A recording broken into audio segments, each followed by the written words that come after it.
Etsy is an e-commerce giant with millions and millions of people going on there every day to buy things, and yet it still has a very personal feel to it. You can make a shop and really have your own personality on there. So if you are looking to get a piece of your pie of Etsy and open up your own shop, well, this is the video for you. And the good thing about Etsy is that it's very scalable as well. You can start off with just one or two products and end up with a gigantic store selling many different things as you know, a large business could. So with that being said, I'm going to head over to my laptop right now and we're going to go to etsy.com. We're going to go to etsy.com/sell. I'm going to slide my laptop a little bit closer. Hope you don't mind there.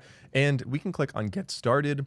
Now we can sign in with our email address or with Google, Facebook, or Apple if you prefer. Then we can enter our first name and our password. And because this is a business, I would really recommend making a very strong password. So make it at least 8 to 15 characters. You'll see on the bottom, it'll say password quality strong. Once it says that, write it down somewhere. Try not to reuse this password either, because of course, this, like I said, is going to have money involved and you don't want somebody hacking your store. So we're going to say register, and we'll talk about security later on in the video, how to make sure you don't get hacked. Now let's click on let's do this. Of course, you could read the terms of service as you saw right there. We're going to skip all of these questions. So we can skip this question as well, and we can start our shop. Now, when you get started with Etsy, you'll have to, first of all, choose a language, choose a currency. I recommend, spend some time and think about this. Make sure you're not choosing the wrong one by accident, because this would be very difficult to change. I'm going to say save and continue.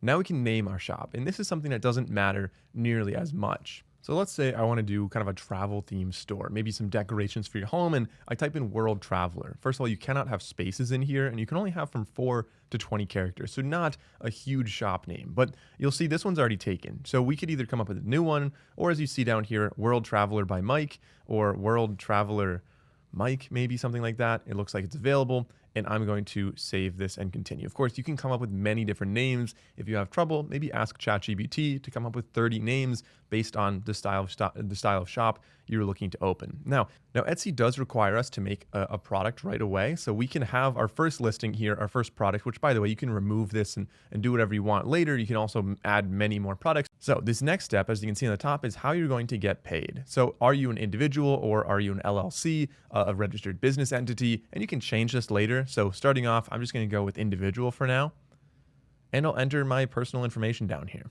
Then we can connect our bank account with Plaid. Now they're going to offer us $10 per month, which is going to get rid of the $30 fee and gives us 15 listing credits, as well as some credits for ads. I'm not going to do that right now. Feel free to do it if you want. And now they want us to set up two-factor authentication. There's 3 main ways you could do this. So they can call you, they could text you, or you could use an authenticator app.